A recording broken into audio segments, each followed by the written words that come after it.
We have a strange report coming out of Edmonton ahead of Game 5 tonight, a very pivotal Game 5 tonight between the Oilers and Kings, featuring that man right there, Mattias Ekholm.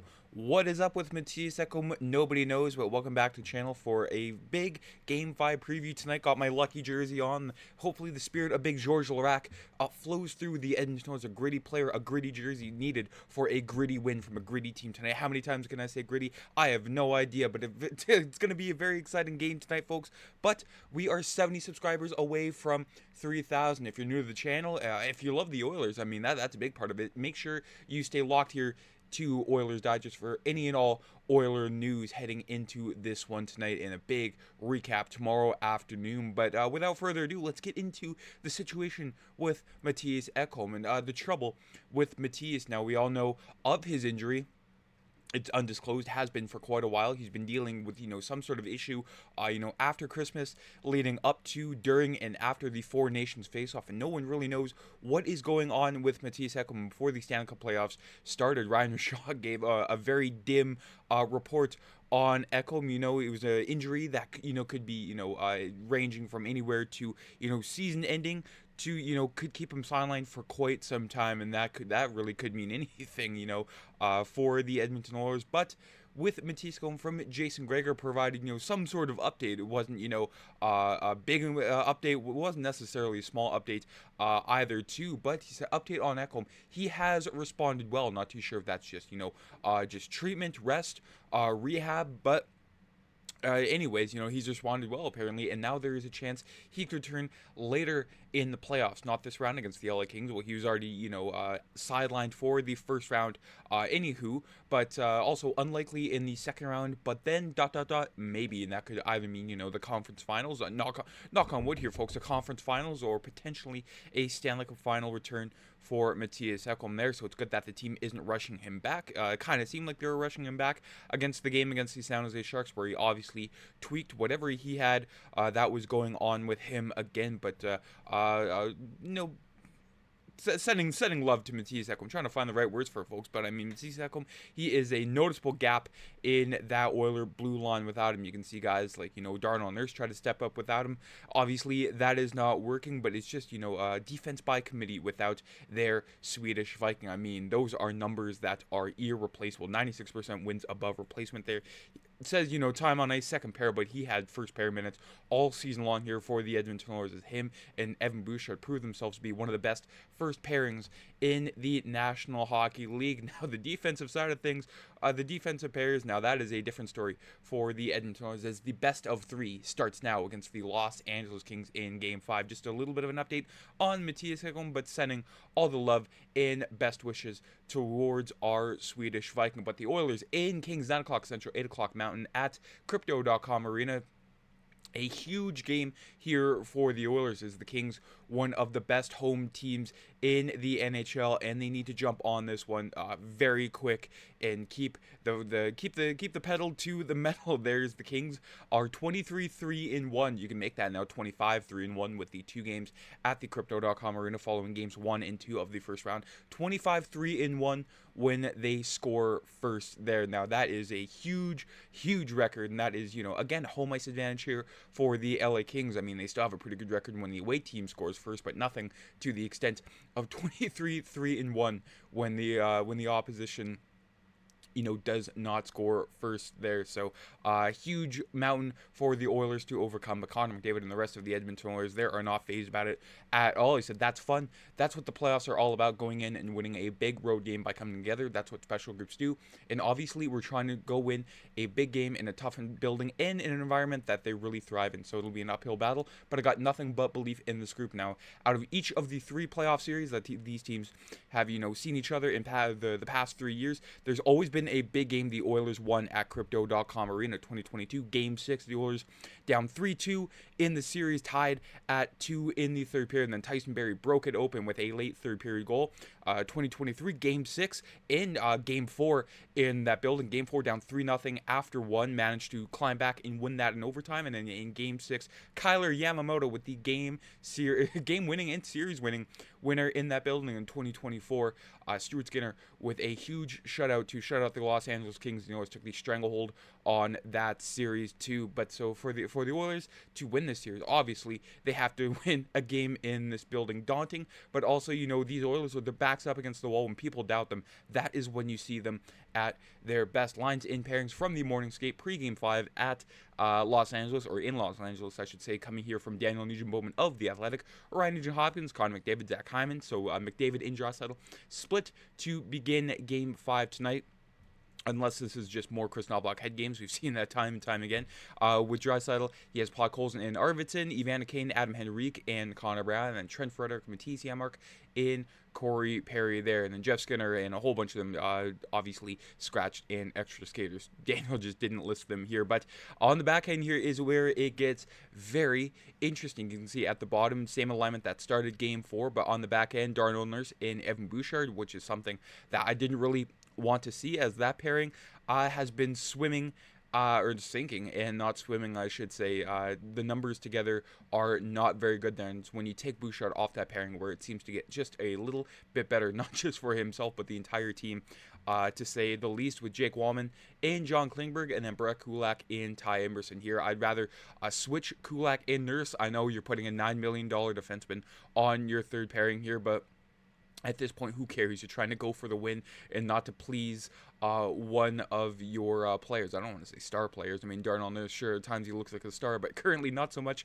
in this playoff series there, or hell, even run 11-7, where, you take a guy like Mattias Ekholm out, because, I mean, the Kings aren't really running a fourth line. So take Mattias Ekholm out, run an 11-7, brings Troy Stecher here, and just sort of get in the minds of the LA Kings when it comes to, trying to get between them and their line matching there. And, of course, Cal Pickard, how could I overlook him getting a third consecutive start in net for the Edmonton Oilers? Fantastic 2 games for Pickard in net in Edmonton. Sure, he had a few stinkers here and there, but he got the big saves to get the Oilers those 2 big wins. Now, when it comes to Bouchard in Darnell Nurse there, you can see the splits there when it comes to Nurse and Bouchard together. Not very good analytical numbers, not just, analytical wise, but also on the eye test there, as they gave up 3 goals together as a pairing there, and outshot in every facet of those stats there. But Kulak and Bouchard, tremendous stats together, almost 74 Corsi for percentage, shots outshooting the opposition 11-3 when they're on the ice,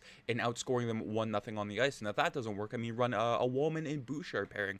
I mean, sure, you're kind of splitting up, say, a Wallman and Klingberg, who's been working really well together. But I mean, if you run, Wallman and Bouchard, Kulak and Kulak and Klingberg wouldn't be also the worst option. I mean, that does leave you Nurse and Klingberg, or Nurse and Emerson, but it's so much Paul Coffey and Kris Knoblauch can do to make the Oilers better. But really, I just run Kulak in Bouchard there and leave Wallman in Klingberg alone there. Not just those stats here, but from Matthew Panchishin showed you this yesterday.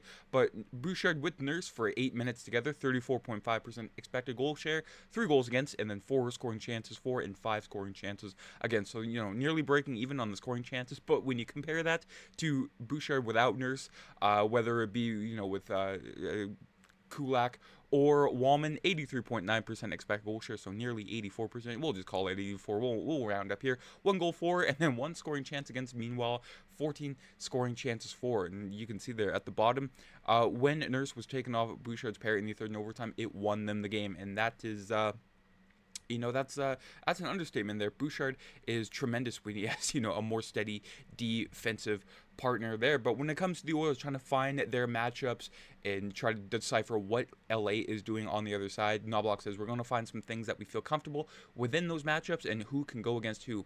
With how we finished with the 4 lines that we had, certainly we feel comfortable with any 4 of our lines playing against any one of theirs. So it's not that we feel that we have to protect anybody, but I guess it'd be more of, how can we free up our offensive guys? It's going to be a big part of the game. We're going to have to face it. We can't hide away from it, but maybe we can get a few more shifts away from what the Kings want. And just looking at the LA Kings there, with a tremendous top 9, and they didn't really do anything with their 4th line in Edmonton.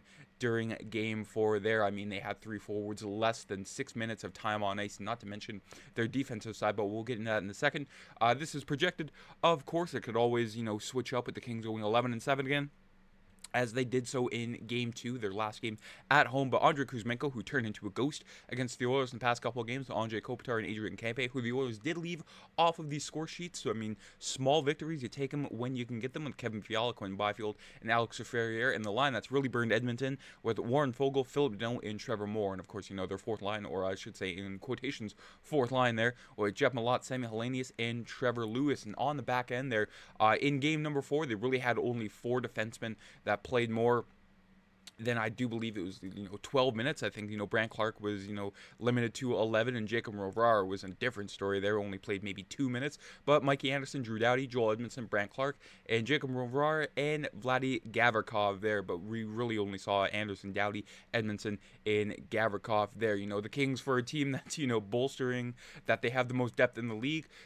Jim Hiller isn't really wanting to play that depth there for the Oilers. That is huge in their game plan there. Try to outlast the Kings in a long series. This would favor in the Oilers' favor. So it really had to, the Kings, they really had to get this one wrapped up very quickly. But this one is looking like it might go the distance there. And then Darcy Kemper had a tremendous game in Game 4, but the stats really not doing him any favors there, with goals against average of 3.74 and a save percentage of .881. And when it comes to the Oilers in the daunting task of trying to take this one in LA tonight, the Oilers have to begin this one strong and fast. I think ultimately here from Kris Knoblauch, the difference is we're showing a little more urgency later in games when we've needed it. So we got to balance playing with that urgency, but not making mistakes. As I make a mistake right there, and I think we've been a little too cautious to start games, which have allowed us to not have that same offensive play as we've had in the second half games. But certainly we need to knock it down early in games, because you can't always make those comebacks. We've been very fortunate to do it a couple times, but let's start in LA, especially in their building, with how well they play there. We'll need to have a very strong start there.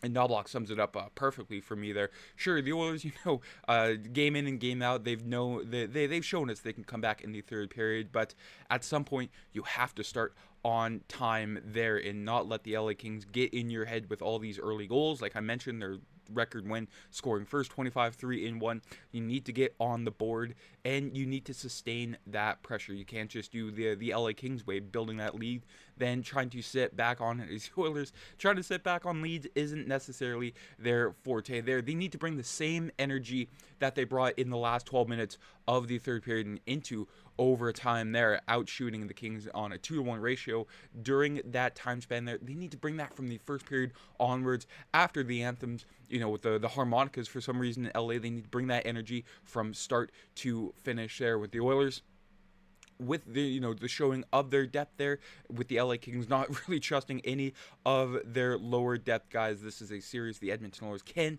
take if they just stick to their guns and their game plan. But that is it for today's video. Let me know down in the comments, are you worried about Mattias Ekholm at all? When do you think we will see him return? I mean, I'm not an expert, so it all depends on how Ekholm is feeling and his eventual health. And your thoughts regarding Game 5 tonight. Do the Oilers do it, or will they drop this one tonight and then hopefully bring it back to Edmonton for Game 6 to try to force a Game 7? Lots of storylines, lots of narratives going into this one. I mean, it's the playoffs. When aren't there narratives going into a playoff game? But folks, enjoy the rest of your day today. We will be back with a recap tomorrow afternoon, but enjoy the game tonight, folks. Another late one, but those are the best kinds of games. Let's go Oilers. Let's get a 3-2 series lead. Take care. I'm Matt.